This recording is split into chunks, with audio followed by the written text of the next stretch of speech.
आजकल के दौर में अधिकतर लोग अपने जीवन से असंतुष्ट हैं। उन्हें लगता है कि मैं गरीब क्यों हूँ, मैं ही दूसरों से कमज़ोर क्यों हूँ। उन्हें अपने आप में दूसरों के मुकाबले कमी लगती है। वे इसका दोष भगवान को देते हैं, उन्हें अपनी स्थिति का कारण ठहराते हैं। इस वीडियो में आपको इस प्रश्न का संपूर्ण उत्तर मिल जाएगा और आप अपने जीवन से संतुष्ट भी महसूस करेंगे। भगवान गौतम बुद्ध की यह कहानी है। बहुत समय पहले की बात है। एक गांव में धर्म उपदेश के लिए लगे हुए शिविर में भगवान गौतम बुद्ध पहुंचे। गांव के लोग अपनी अपनी समस्याएं लेकर उनके पास जाते, उनसे समाधान प्राप्त कर नई ऊर्जा के साथ वापस लौटते। गांव के बाहर एक गरीब राह में बैठा बुद्ध के पास आते जाते लोगों को निहारता रहा। उसने क्या देखा, दुखी चेहरा लिए भारी कदमों से लोग भगवान गौतम बुद्ध के शिविर में जाते और नई ऊर्जा के साथ चेहरे पर खुशी व आनंद लिए वापस लौटते। गरीब ने सोचा, क्यों न मैं भी भगवान के पास अपनी समस्याएं लेकर जाऊं।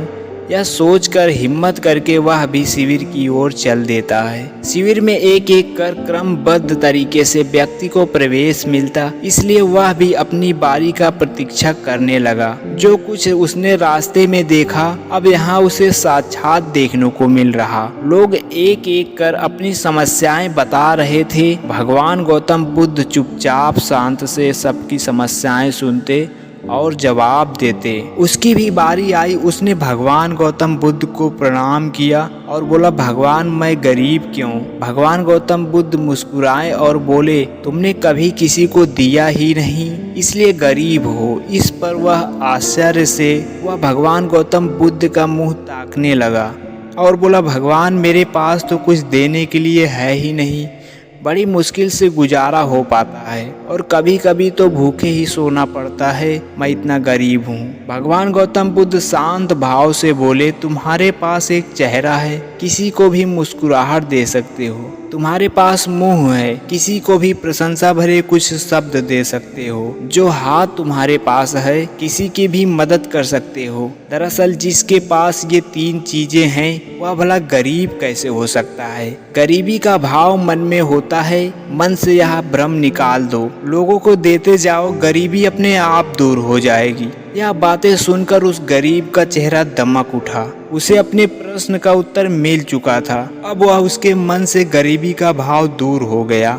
इस शिक्षा को जीवन में उतार कर कुछ ही दिनों में उसका जीवन भी खुशियों से भर गया। जीवन की सीख यही है, मंदिर में भी लोग जाते हैं तो कुछ न कुछ मांगते रहते हैं और वह जीवन भर घुट घुट कर रो रो कर समय बिता देते हैं। वे ईश्वर की कृपाओं को कभी कम समझते ही नहीं, जीवन की महत्वता को कभी जाना ही नहीं। इस पर कबीर दास जी ने बहुत बेहतरीन दोहे कहे हैं। सबके पल्ले लाल है, सभी साहूकार, गांठ खोल परखा नहीं, या विधि रहा कंगाल।